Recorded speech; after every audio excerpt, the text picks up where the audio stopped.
सही। जी सर, आपकी कोई क्वेरीज हैं? How do we go about this? Sir, so the first hmm first is कि हम जब एडीआर को देखते, जो ऑल्टरनेटिव डिस्प्यूट रेजोल्यूशन है, उसका पर्पस है कि हम कोर्ट्स को किसी तरह से अवॉइड कर सकें। हम्म तो व्हेन दैट पर्पस इज कि आपने कोर्ट को अवॉइड करना है, तो हम्म। फिर आर्बिट्रेशन के अंदर कोर्ट्स की इंटरवेंशन क्यों नेसेसरी रखा गया है? यार आई थिंक ये जो आप क्वेश्चन वगैरह हैं ना, I was going through them as well. अगर आप इसको थोड़ा सा गौर से देखें आर्बिट्रेशन को, आई थिंक एक फंडामेंटल अंडरस्टैंडिंग, एक एस्पेक्ट इसका मिसिंग है।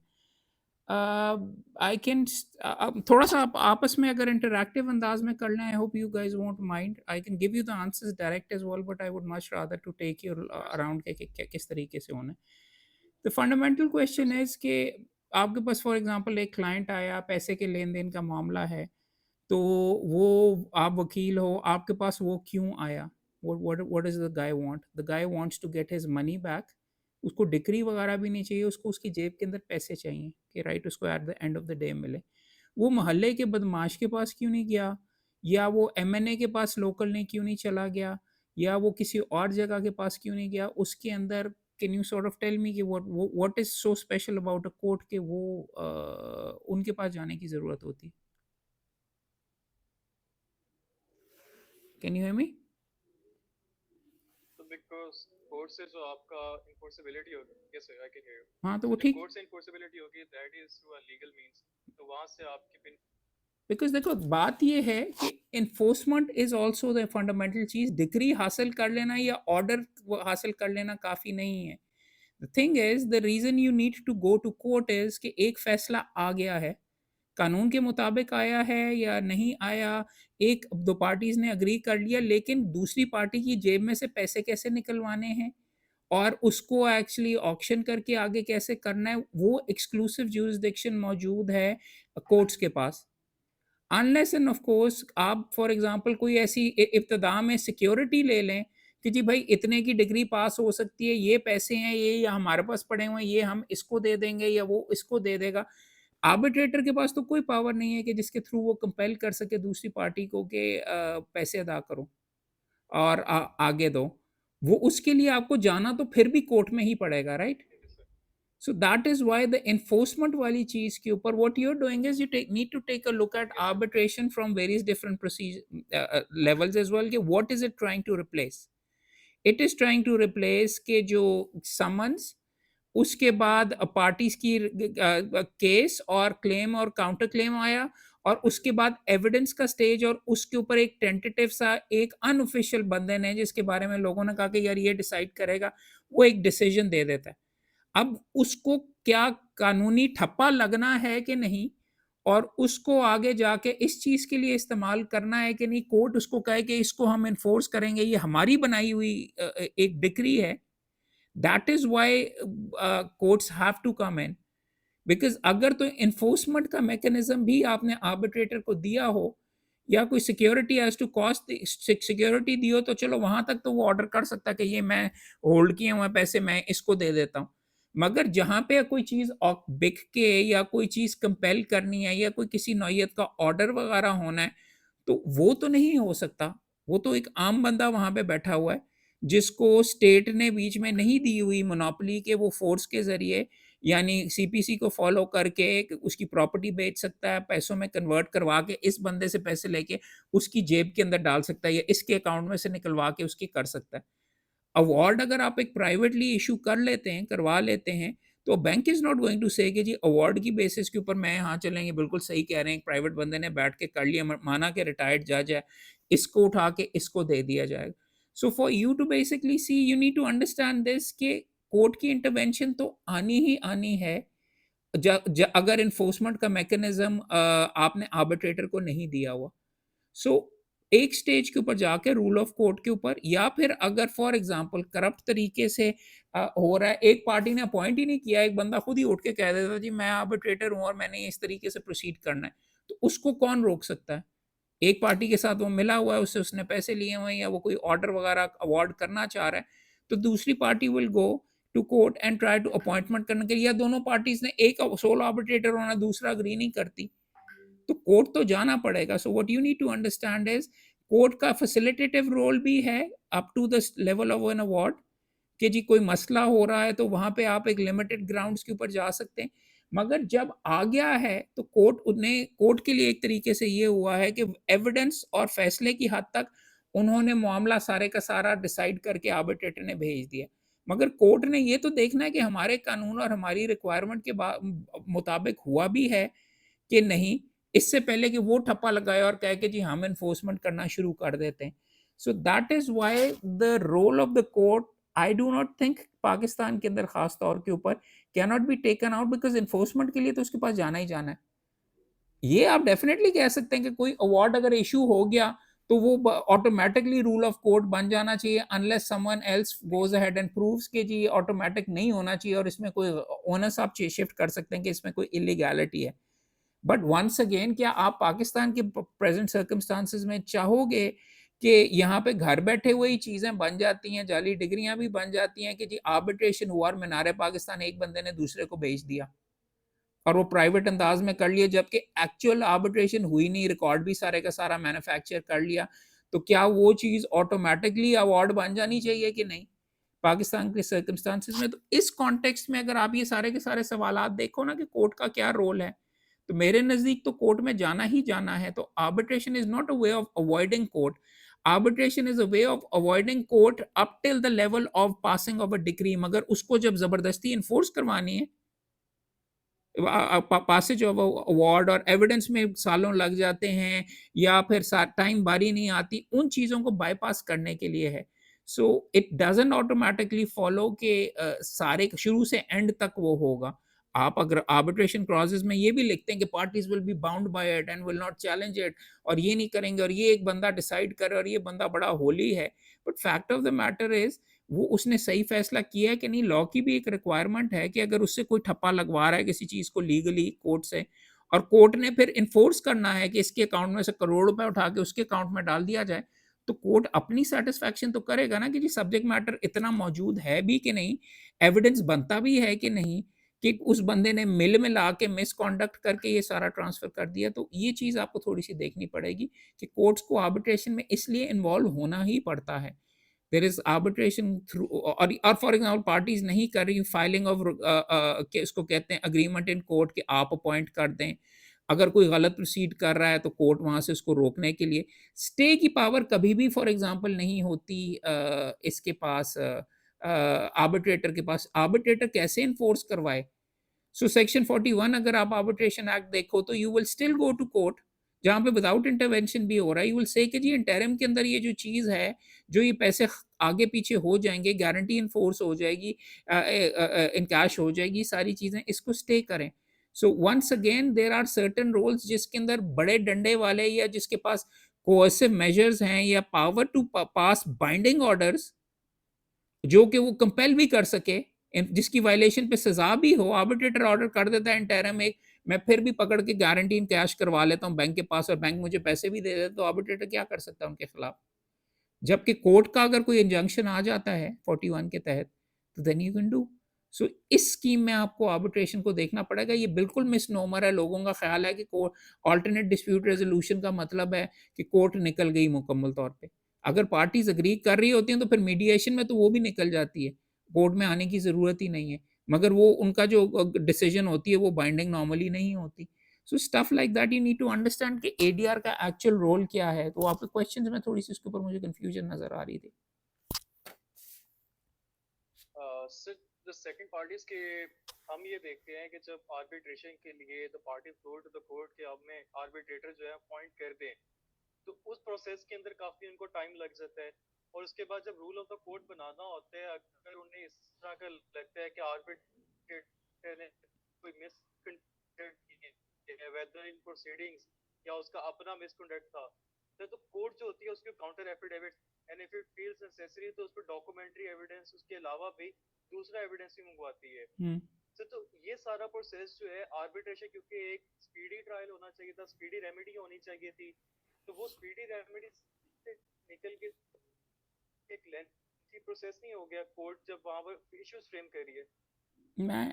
मैं आपसे एग्री करता हूँ, दूसरी वाली चीज़ के ऊपर ख़ास तौर पे रूल ऑफ़ कोर्ट वाला जो लेवल है, अवार्ड के बाद अवार्ड के ऊपर एक फ्रेश ट्रायल शुरू हो जाता है। और यहाँ पे लैक ऑफ अंडरस्टैंडिंग इतनी ज़्यादा है कि मैं अब अपने क्लाइंट्स को ये कहता हूँ कि भाई आर्बिट्रेशन में ना जाओ, उससे बेहतर है कि दावे के अंदर ही सीधा चले जाओ।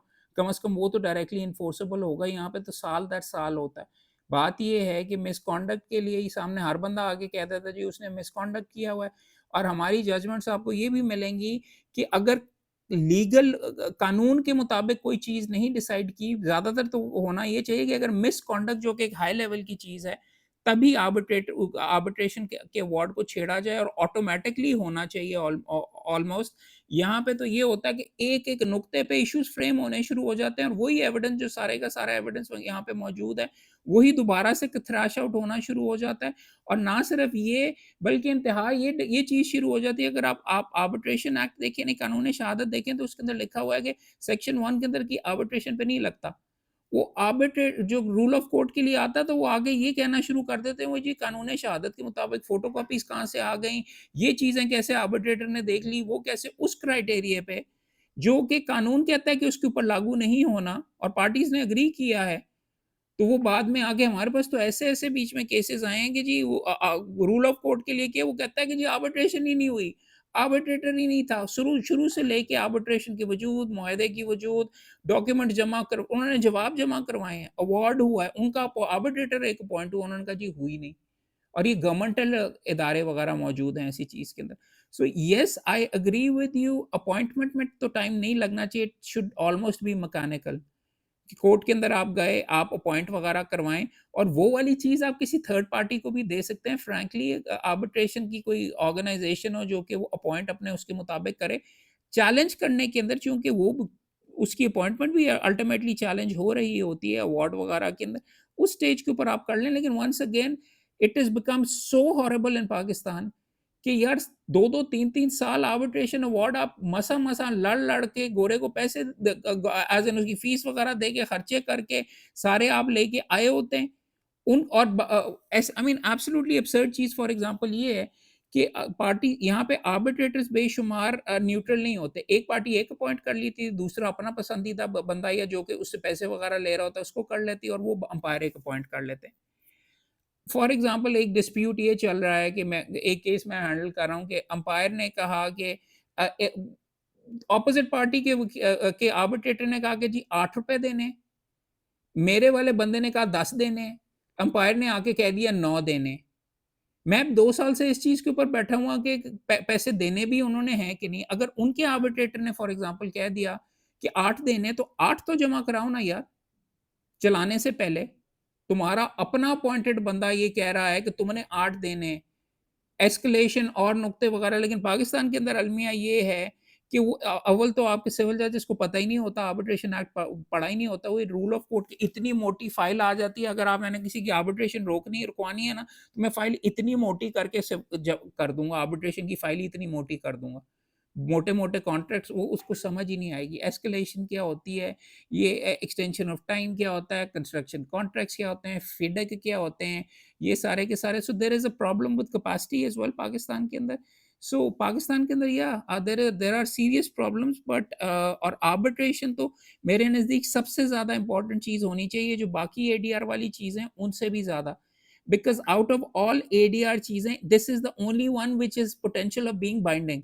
मीडिएशन तो बाइंडिंग होती नहीं है। लोग आपस में लड़ाई मार-कुटाई करते हुए अगर कोर्ट तक आ गए हुए हैं, so it can only be resolved through an arbitrator duly qualified, जो कि कम से कम एविडेंस और वो चीज़ें तो सारी जमा करवा दे, और फिर एविडेंस सही है, गलत है, वो वहाँ पे जज की जाए। मेरे ख़्याल में तो एविडेंस को वैसे भी जज उसकी वैलिडिटी वगैरह को नहीं करना चाहिए, ना कर सकता है।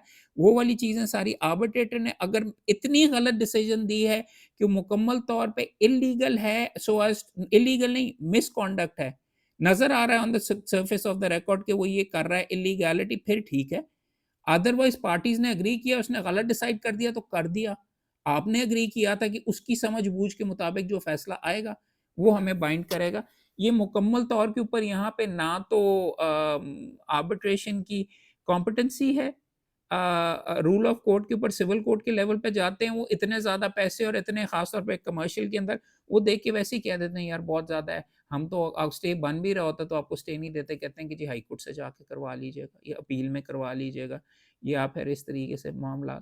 और आप डोमेस्टिक और इंटरनेशनल आर्बिट्रेशन को भी कंपेयर करके देखेंगे, आपका experience for example high court के लेवल पे इंटरनेशनल वाला जो एनफोर्समेंट वाला जो कानून है, उसके तहत ज़्यादा बेहतर है, वो ज़्यादा शायद थोड़ा रिलेटिवली स्पीकिंग जल्दी हो जाता है।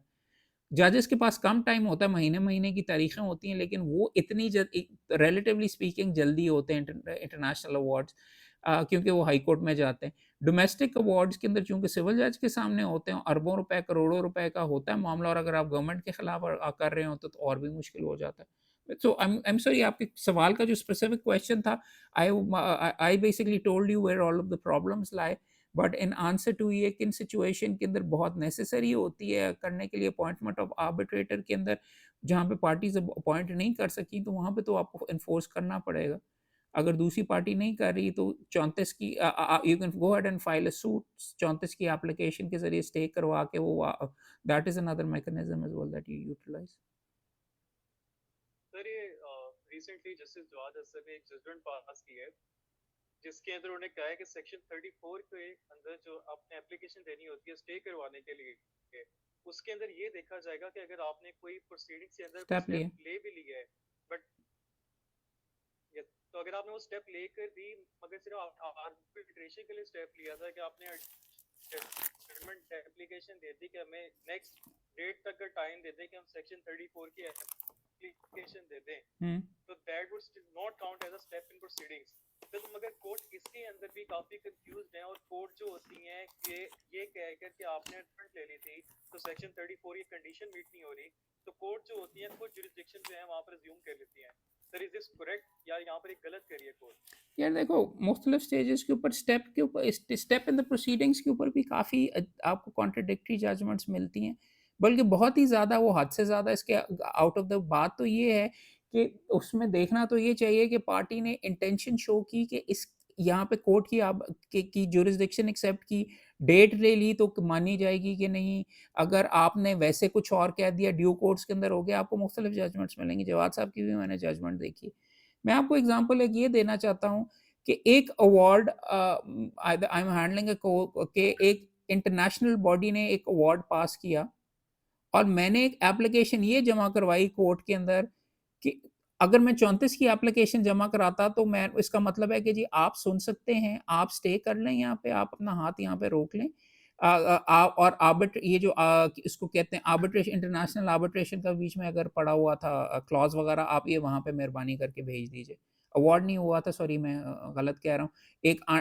एक क्लॉज़ था कि एक इंटरनेशनल बॉडी करेगी। मैंने उसके अंदर एक एप्लीकेशन शुरू में ये दी कि भाई आपकी तो जुरिस्डिक्शन ही नहीं बनती। You court have no jurisdiction in this, ये इंटरनेशनल अवार्ड है। ये वाला अगर इन्होंने करना है तो ये किसी और जगह के ऊपर जाएँ, आपके पास नहीं है। कोई इस तरीके से 7-11 की थी या कोई मैंने मेंटेनेबिलिटी पे की। इवन व्हेन आई सेड कि आप सुन ही नहीं सकते, दे सेड कि oh this is a step in the proceeding. Whether I accepted the even when I'm questioning the jurisdiction of that particular body कि आप तो ये सुन ही नहीं सकते, वो भी स्टेप के तौर के ऊपर करते हैं। There is a lot of lack of clarity इस मामले के अंदर नज़र आ रही है। स्टेप इन द प्रोसीडिंग ये करने के लिए टू माय माइंड तो होना चाहिए, जब तक कोई आप आके द क्राइटेरिया शुड बी कि आपने उस फोरम की जुरिस्डिक्शन मानी है कि नहीं? हैव यू बेसिकली सेड, ना कि ये आप ढूँढते रहे, ओए तुमने मान ली, तुमने यहाँ पे आके साँस लिया या तुम्हारे मुंशी ने आके टाइम माँग लिया या उसने कॉपी निकलवा ली या उसने ये कहा कि जी आपने एप्लीकेशन दी। तो yes you are right about that, there are problems in the law in this particular thing, और उसमें क्लैरिटी लाने की बहुत गुंजाइश है। और आपको I mean there are lot of judgments, Hakim Nisar साहब की बेसिकली लीडिंग जजमेंट है, जिसके अंदर उन्होंने सारी चीज़ें थ्रैश आउट की हैं, उसके अंदर 15 आपको इश्यूज़ नज़र आएँगे। उसमें उन्होंने यहाँ तक लिख डाला हुआ, आई थिंक एयरपोर्ट सिक्योरिटीज़ वाला है, I can't really recall the name of the judgment, but his lordship it basically observe कि जी अगर कोई भी कानून की चीज़ अगर इल्लीगल अवार्ड के अंदर होगी ना, तो that can amount to misconduct. उसने अगर कानून के अंदर फलाँ चीज़ नहीं की तो उसका मतलब यानी कि सिरे से शुरू से दोबारा से आपने कानूनी आर्गुमेंट इनको कोर्ट में करनी है। रादर देन गिविंग मुकम्मल तौर पे benefit of the doubt to the arbitrator और until they unless there are very serious reasons to set aside the award वो आप नहीं करते। सो वो जजमेंट्स के अंदर भी आपको 15 कॉन्ट्रडिक्शंस आपस में ही नज़र आ जाती है। सो डू यू हैव तो any in question? Light of all this फिर आपको क्या लगता है कि जो कोर्ट की जहाँ yes sir, so in light of all this आपको फिर क्या लगता है कि कोर्ट जो है, क्योंकि थ्योरेटिकली तो कोर्ट की इंटरवेंशन जो है वो सिर्फ सुपरवाइजरी नेचर होनी चाहिए, हुँ। बट प्रैक्टिकली वो सुपरवाइजरी से एक्सीड करके जब कोर्ट के पास रूल ऑफ कोर्ट भी जाता है तो कोर्ट उसको ऐसे समझती है जैसे हमारे पास अपील आ गई है। जी, आप तो सही फिर कह रहे हैं। यहाँ पर कोर्ट जो है आर्बिट्रेशन के प्रोसेस को एफिशिएंट बना रही है, उसको एफिशिएंट बना रही है, फिर उसको कम्बरसम कर रही है। कम्बरसम कर रही है। आपको मैंने कहा कि वो दोबारा से ट्रायल शुरू कर देते हैं, तो आर्बिट्रेटर के पास मुझे जाके सर खपाई और डॉलर पाउंड वगैरह देने की क्या ज़रूरत थी, इतना खर्चा करने की इंटरनेशनली लंदन के अंदर जाके, लिवरपूल कॉटन वालों के सामने और 15 आईसीसी के सामने और ये सारी की सारी चीज़ें। I agree with you. बात ये है once again there is a problem with यहाँ पे कैपेसिटी और टाइम। अगर मेरे नज़दीक एक आर्बिट्रेशन कोर्ट होनी चाहिए सिविल कोर्ट में जो कि उसमें स्पेशलाइज़ करते हों। Yes there is a commercial जज एज़ वेल, मगर वो दिन के अंदर 120 उसके पास मुकदमे लगे होते हैं, 8 आर्बिट्रेशन के मुकदमे उसके अंदर टंग जाते हैं। या उसके अंदर एक एप्लीकेशन आ जाती है, उसके ऊपर फिर दूसरी आ जाती है, फिर तीसरी आ जाती है। वो कहते हैं सारों के जवाब तो दे दिया करें ना, ये करके सारी बिफोर रूल ऑफ कोर्ट करने से। नाउ द फंड कि जी मैंने तो एक ऐसी भी आर्बिट्रेशन की है, 1 साल के बाद ये आई कि वो आर्बिट्रेशन चल रही थी। वो जी ओरिजिनल वो हमने तो अभी नोटिस किया कि ओरिजिनल अवार्ड ही यहाँ पे नहीं मौजूद, ओरिजिनल अवार्ड आर्बिट्रेटर से मँगवाओ। ओरिजिनल डॉक्यूमेंट सारे के सारे आर्बिट्रेटर उसने सर्टिफाइड कॉपी उसने साइन करके वो जमा करवा सकता है, कानून कहता है। और 6 महीने वो एप्लीकेशन चलती रहेगी जी ओरिजिनल की तरह। फिर जज साहब ने कह दिया कि यार ओरिजिनल मँगवा ही लेते हैं, क्या फ़र्क पड़ता है? जबकि लॉ के अंदर ये लिखा हुआ है। तो there are lot of serious problem and you need to understand कि आर्बिट्रेशन में एक पार्टी का तो हमेशा इंटरेस्ट होगा कि उसको डिफीट किया जाए और फारिग करवाया जाए और डिले कर किया जाए। तो ये कहना वो ऐसी स्टेज के ऊपर एक पार्टी तो ज़ोर लगाएगी, दूसरा रोकने की कोशिश करेगी, onus is on the court. Arbitrator ने तो जो चीज़ करनी थी वो कर दी। अब आपको एक पोटेंशियल वाला जज यू आर बेसिकली रिक्वायरिंग कि जो कि आर्बिट्रेशन समझता है और जो धड़ाधड़ बीच में डिसाइड करता है और आर्बिट्रेशन के मुख्तलिफ स्टेजेस के ऊपर करे। चाहे 2 हो या 3 हो, मगर उसके पास और काम ना हो या कम अज़ कम वो 2 या 3 दिन सिर्फ़ यही काम करे और उसको बिठाया जाए। उसमें भी थोड़े से मसले वग़ैरह होते हैं जब एक स्पेशलाइज़्ड जज आता है, एजेंसी कैप्चर और ये वो इश्यूज़ वग़ैरह आते हैं, but if you have a well trained arbitration जजेस ऐसे डील करने वाले 2 नीचे बैठे हुए, तो there is no reason why. मगर जब आप उनको कमर्शियल जज बना के 18 और नौयत के मुकदमे भी उसके पास लगा देंगे, तो he will never have the time to deal with arbitration मामलात और आर्बिट्रेशन फ्रस्ट्रेट ही होगी और फिर मैं अपने क्लाइंट को कहूँगा कि यार खुदा का खौफ करो, आर्बिट्रेशन का क्लॉज़ ना ही डालो, अगर करना है तो सिविल कोर्ट की वैसे ही ज्यूरिसडिक्शन रख लो, इतनी देर में तो मैं दावा डिसाइड हो जाता है। 2 दफ़ा तो नहीं जाके करना पड़ता और पाउंड्स वगैरह डॉलर भी नहीं देने पड़ते।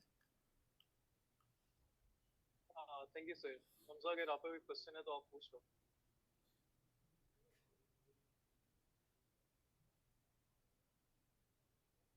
अस्सलाम वालेकुम सर, मेरा नाम हमजा है। जी हमजा भाई कैसे हैं? मैंने क्वेश्चन पूछना था कि ऐसे कौन-कौन से तरीके हैं कि जिससे ऑब्वियसली कोर्ट की इंटरवेंशन ज़रूरी है, बट जो कोर्ट की मेजर इंटरवेंशन है, जब कोर्ट छोटी-छोटी चीज़ों में, जैसे आपने भी बताया, कोर्ट अवार्ड को देख के दोबारा इश्यूज फ्रेम कर देता है, जो चीज़ जिन पे ऑलरेडी एविडेंस आ गई होती है, उसको कोर्ट डिमांड करता है कि कोर्ट को कुछ भी एविडेंस दिया जाए। तो इस तरह की जो अननेसेसरी इंटरवेंशन है, इनको कितना मिनिमाइज कर दिया जाए कि जो आर्बिट्रेशन का जो असल मकसद था वो पूरा हो जाए। ये देखो इट्स अ ट्रिकी थिंग। एक तो बिकॉज़ पाकिस्तान में आपको यहाँ पे करप्शंस भी बेशुमार नज़र आएँगी। मैंने ऐसे भी मामलात देखे हैं कि आर्बिट्रल अवार्ड्स बैठा के घर इधर से फैमिली वाले ने दूसरे वाले के ऊपर कर लिया हुआ। आपको बेशुमार जगह आपको आवाज़ आ रही है? आप फ्रीज़ हुए हुए। Hello? Can you guys hear me? Hello? Yes sir, we can जी हियर यू। सर, अच्छा। आवाज आ रही है हाँ, आपको? यार देखो पाकिस्तान के अंदर आई डोंट नो कि किस हद तक आपको आर्बिट्रल अवार्ड्स को Yes, sir. You need to see the Yes, flip sir, we side. can hear you. You need to see the flip side of this as well ना यार, कि मामला तो ये है कि हमने ऐसे अवार्ड भी देखे हैं कि जो exist he, I know for a fact कि कभी हुई नहीं आर्बिट्रेशन वगैरह, मगर एक और पार्टी के फ़ेवर के अंदर अवार्ड हो गया वो, और सारी की सारी शीट्स वगैरह भी बन गई। तो एक हद तक पाकिस्तान के अंदर आपको देखना ही पड़ेगा।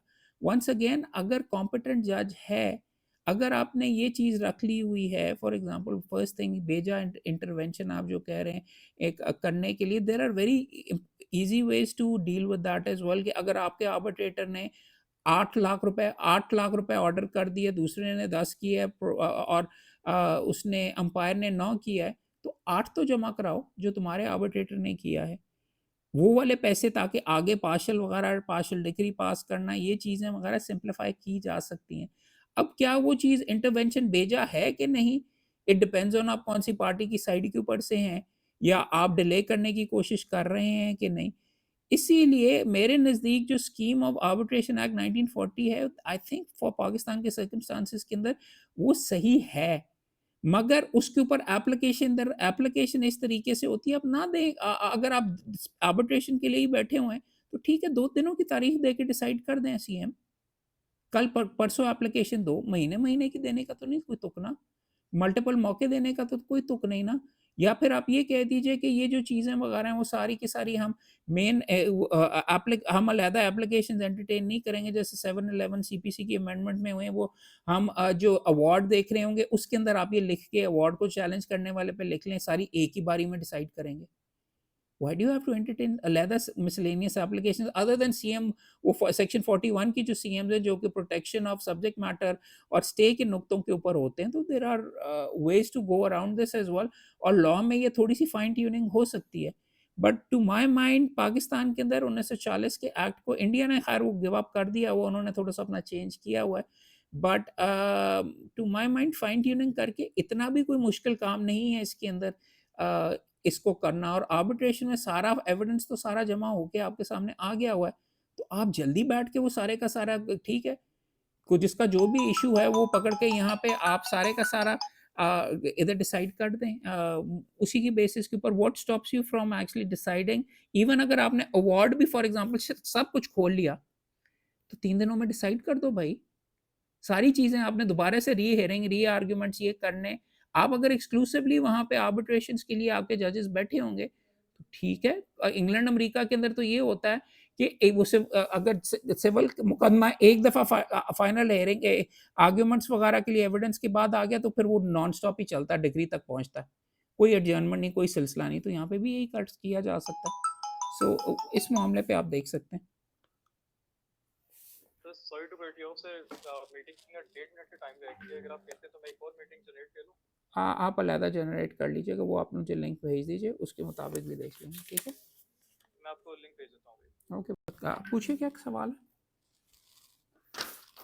सर आपको क्या लगता है कि जो आर्बिट्रेशन एक्ट 1940 है उसमें जो वर्डिंग है उसकी वेकनेस और अनक्लैरिटी की वजह से कोर्ट इस तरह बिहेव करती है, या कोर्ट पे कोई रेगुलेशन नहीं है, या कोर्ट पे कोई चेक एंड बैलेंस नहीं है कि वो दोबारा मतलब प्रोसीडिंग को कंटिन्यू करती रहती है? ये देखो जजमेंट्स इतनी ज़्यादा, मैं आपको कह रहा हूँ पाकिस्तान के अंदर हो गई हुई हैं कि lack of clarity is because of the judgments, और उन्होंने इतना स्कोप आपके सवाल के जवाब के अंदर मैं दोहरा देता हूँ, जजमेंट्स इतनी ज़्यादा बीच में, I don't think lack of clarity कोई लैंग्वेज वगैरह का कोई इतना सीरियस मसला है। द लैंग्वेज इज़ प्लेन, आप क्या लैंग्वेज तब्दील करेंगे फिर नई जजमेंट्स आनी शुरू हो जाएँगी। अनक्लैरिटी नई जजमेंट्स के साथ नए अल्फाज इस्तेमाल करने से आते हैं। गुफ्तगू हो रही है कि हम एक नया आर्बिट्रेशन एक्ट लेके आ रहे हैं, उसका सारे का सारा पुराना को केस लॉ उठा के आप बाहर फेंक देंगे, और मुकम्मल तौर पे हर बंदा हर नए वर्ड के नई-नई चीज़ें आर्ग्यू करेगा। इसको अमेंड भी किया जा सकता है 1940 के एक्ट को, राइट?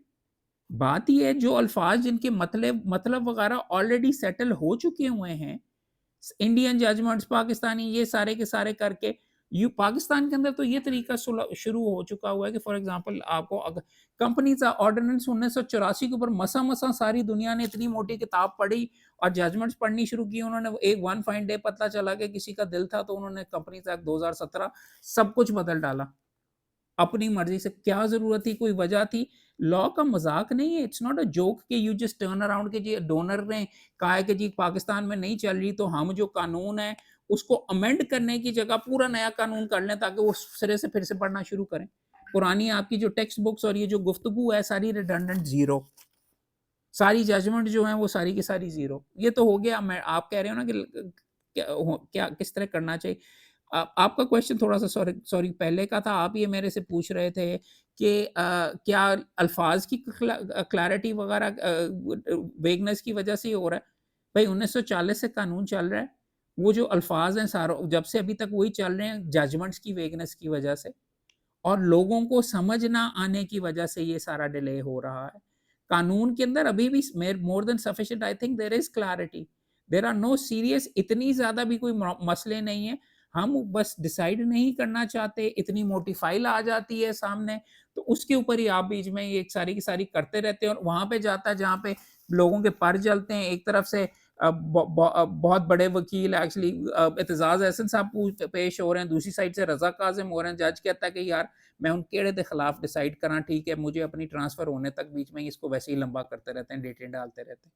इसको नाराज़ करूँ, उसको करूँ। Where the stakes are high, you need to basically have a good commercial code जो कि does not take influence from all of these things.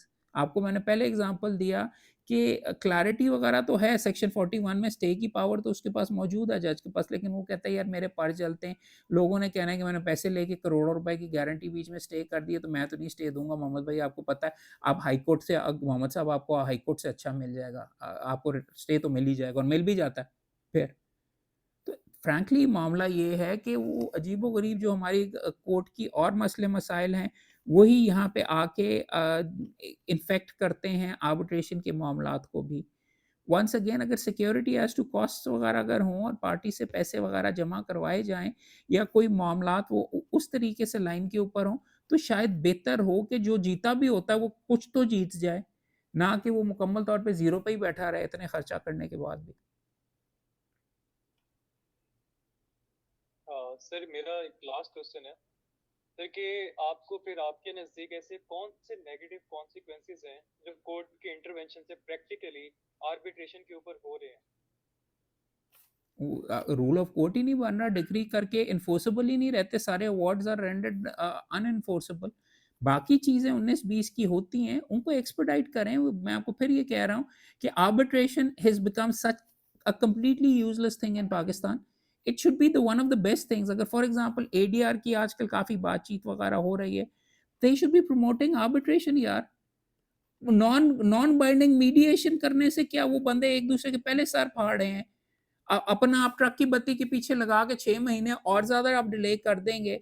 I don't believe the facts and figures आते हैं जी 80% success, 90% success वगैरह nothing doing. एक party के interest में delay होता ही होता है। तो क्या वो वहाँ पे बैठ के अगर मीडिएटर के साथ बात होगी, नॉन बाइंडिंग आर्बिट्रेशन के अंदर मीडिएशन के अंदर तो वो क्या कह देगा नहीं यार, मेरी तो अपने भाई के साथ लड़ाई है और मैं उसको बंदूक निकाल के गोली मारने के लिए फिर रहा था, बट मैं अब यहाँ पे एक आर्बिट्रेटर साहब के पास आया हूँ तो मैं कन्विंस हो गया हूँ अपनी गलती का। वो तो और घर के कब्ज़े के अंदर वो तो एंड तक कोशिश करेगा कि ना, ना, ना, नहीं मैं नहीं होना, नहीं होना। इश्यू फंडामेंटली चंद चीज़ों के अंदर it is useful ADR but arbitration by definition चूँकि बाइंडिंग होनी होती है it tends to be things which can not be handled through mediation और ये जब एक दफ़ा आपने किसी बंदे को अगर आपने चूज़ कर लिया तो कोर्ट की तरफ से ठप्पा ही होना चाहिए अमूमन।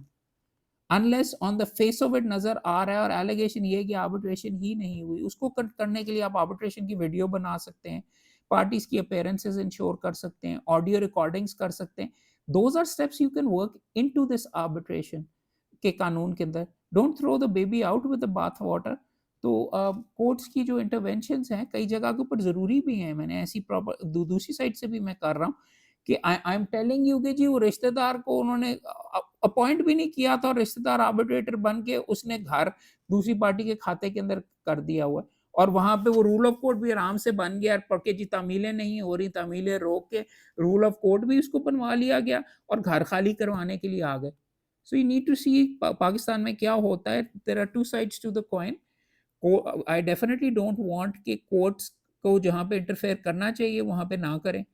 और अन्य व प्राइवेट कोर्ट के अंदर तो ये होता है कि वो तामील करवाते हैं, एक रिकॉर्ड मौजूद है। उसकी एक सैंक्टिटी मौजूद है, आपके फाइलें वहाँ पे मेंटेन की जाती हैं डुप्लिकेट में।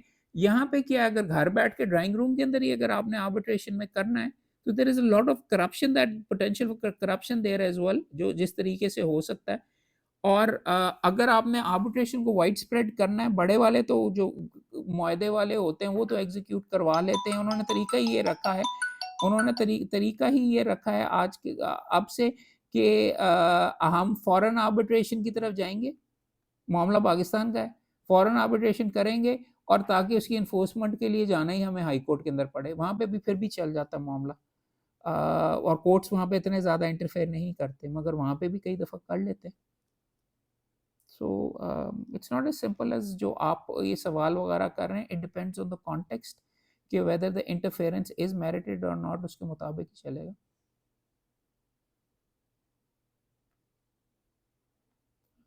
अस्सलाम वालेकुम सर। वालेकुम अस्सलाम भाई। अस्सलाम वालेकुम सर। ऑलरेडी आपका काफ़ी टाइम ले लिया, लेकिन अगर आप नहीं, I am available for it कि वी कैन कंटिन्यू यार, ये मेरे पसंद का टॉपिक है, तो we can continue at length.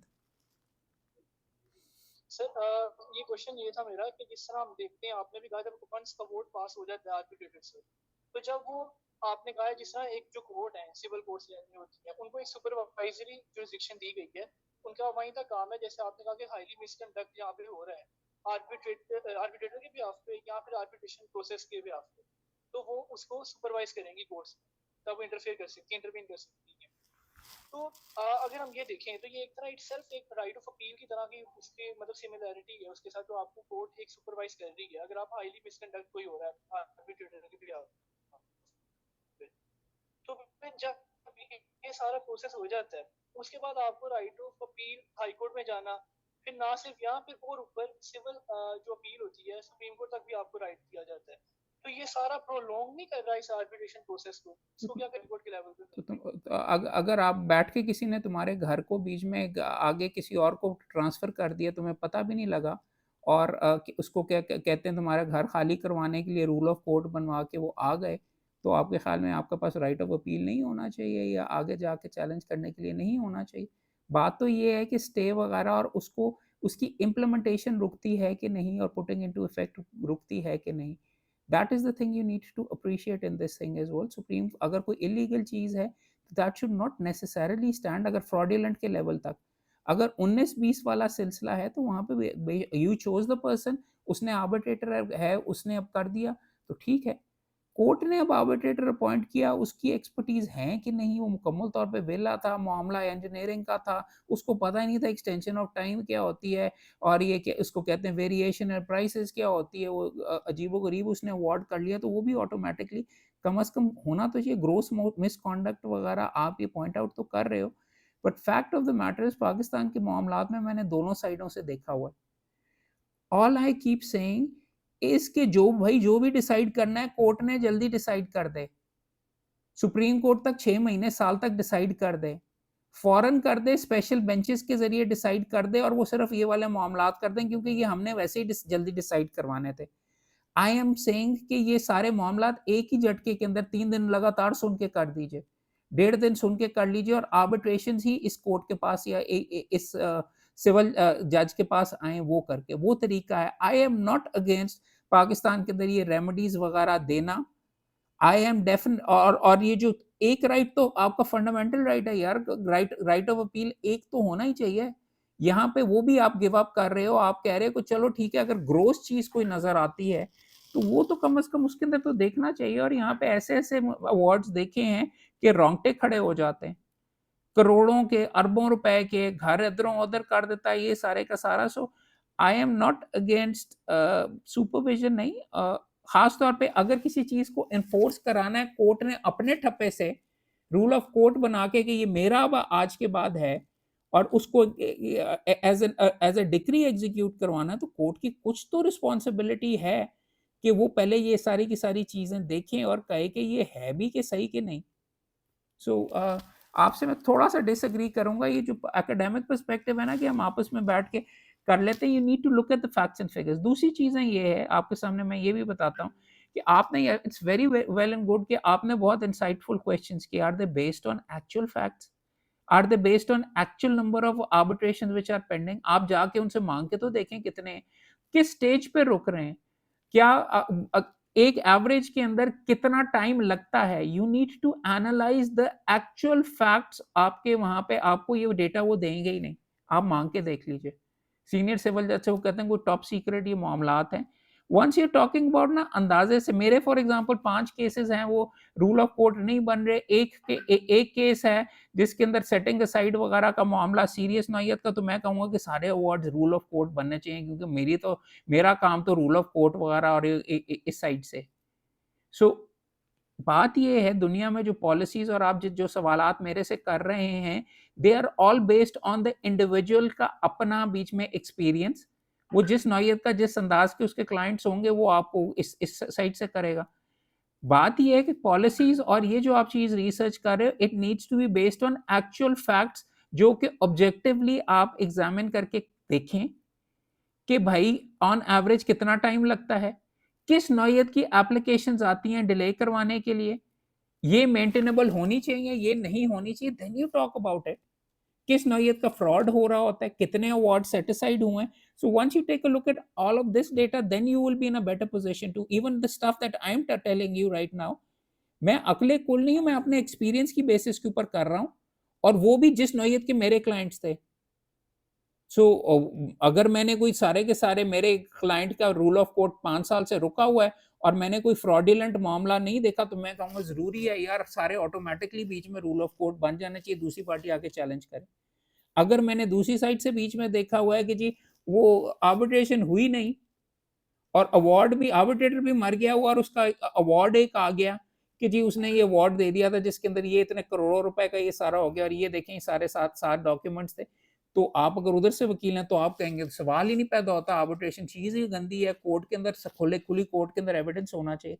इनको कवर करने के लिए as I am saying, video recording, audio recording, actually बीच में पार्टीज आई हैं कि नहीं। अगर आप कोर्ट से बाहर कर रहे हैं, कोर्ट को देखने का तो एबिलिटी होनी चाहिए कि ना निरे कागजों के ऊपर कि दोनों पार्टी, दोनों वकील पेश हो रहे थे, उन्होंने कागजात जवाब जमा करवाए, and stuff like that you can definitely work on to improve the system. But once again empirical evidence की बेसिस के ऊपर, नॉट ऑन के अहमद कयूम ने ये कहा था या फलां ने अपनी जजमेंट में ये ऑब्जर्व कर दिया।